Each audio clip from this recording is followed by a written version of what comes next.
A exposição Narrativas em Processo, livros de artistas na coleção Itaú Cultural, nasceu de um convite feito pelo Itaú Cultural para que eu pensasse essa coleção e que, portanto, essa coleção ela fosse apresentada pela primeira vez ao público. O lugar escolhido foi o Instituto Figueiredo Ferraz, em Ribeirão Preto. Foi um trabalho, enfim, que durou aproximadamente um ano, né, visitas ao acervo do Instituto Itaú Cultural. E a ideia é que a exposição ela fugisse um pouco do lugar-chave, padrão, a respeito do termo livro de artista, que não fosse o livro de artista como um livro-objeto, como a gente conhece a partir da era contemporânea, né? O livro sofrendo uma intervenção física ou conceitual no seu formato. A ideia, portanto, que eu escolhi era de uma associação livre e direta entre artes visuais, literatura e design, né? Por exemplo, artistas plásticos que na década de 20 até meados dos anos 70 foram convidados por editoras ou intelectuais a realizarem ilustrações ou capas para esses livros. É uma produção bastante abundante na exposição, né, a relação com o design gráfico, né, a aparição dessas capas, de pranchas, de ilustrações feitas por esses artistas. E a exposição começa com um artista ainda pouco conhecido no âmbito das artes visuais brasileiras, que é o Ângelo Agostini, um caricaturista que editou, realizou suas próprias revistas, isso a partir da década de 60 do século XIX. O Ângelo produziu revistas como Polichinelo, Cabrião, Revista Ilustrada, que eram revistas, portanto, que tinham uma linguagem muito sarcástica a respeito do Segundo Reinado, da produção da política do Dom Pedro II, já colocando em voga pensamentos anti-abolicionistas, anti-republicanos, e sempre com uma linguagem muito ácida, muito própria do Ângelo. Depois passa por essa produção do design gráfico dos anos 20, né, a produção modernista paulista, a geração seguinte do Di, do Portinari, ilustrando livros, pensando as capas desses livros, inclusive.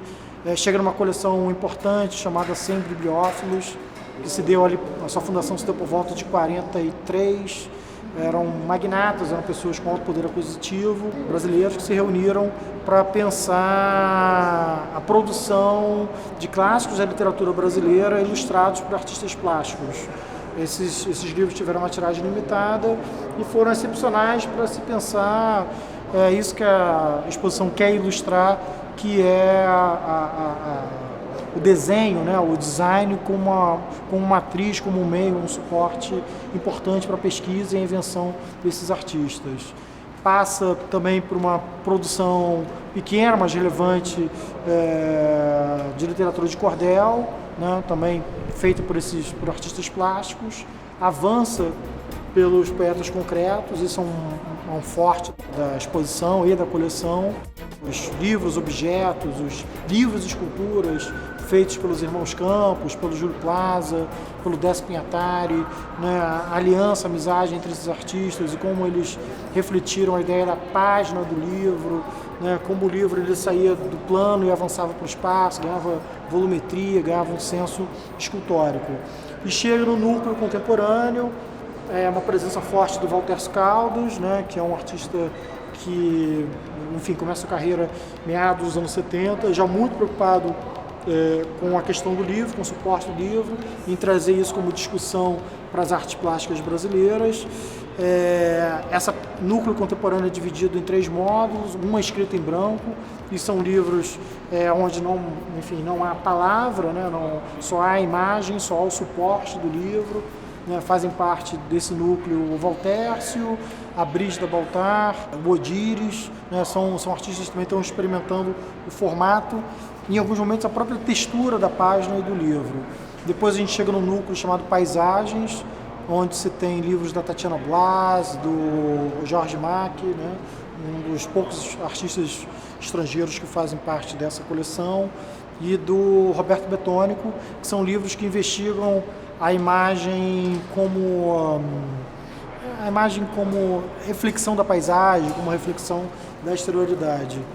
E finalmente o núcleo Rasuras, onde você tem livros diários, cadernos, anotações do Barrio, do Arthur Barrio, onde essas linguagens elas se misturam e a gente não sabe exatamente como classificá-las, a não ser nesse formato múltiplo. Você tem um livro que acho que é uma imagem símbolo da exposição, que é o Balada, do Nuno Ramos, né, que é um livro que agrega tanto a ideia de término como de começo de uma escrita, né, porque é um livro em branco, não há nada escrito nele, simplesmente uma bala que perfura grande parte, uma bala de um revólver 38, que perfura grande parte da estrutura, do formato desse livro, atravessando esse livro e dando também uma ideia de término ao mesmo tempo, né?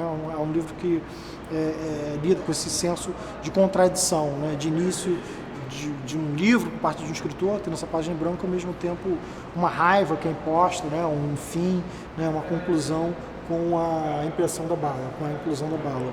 Então a exposição quer dar esse panorama, né? A exposição transmite esse panorama de uma multiplicidade a respeito da ideia de livro de artista, passando muito pela conjugação entre literatura, design e artes plásticas, né? E convidando o espectador a pensar junto com os trabalhos esse formato, acho que multidisciplinar das artes visuais no Brasil.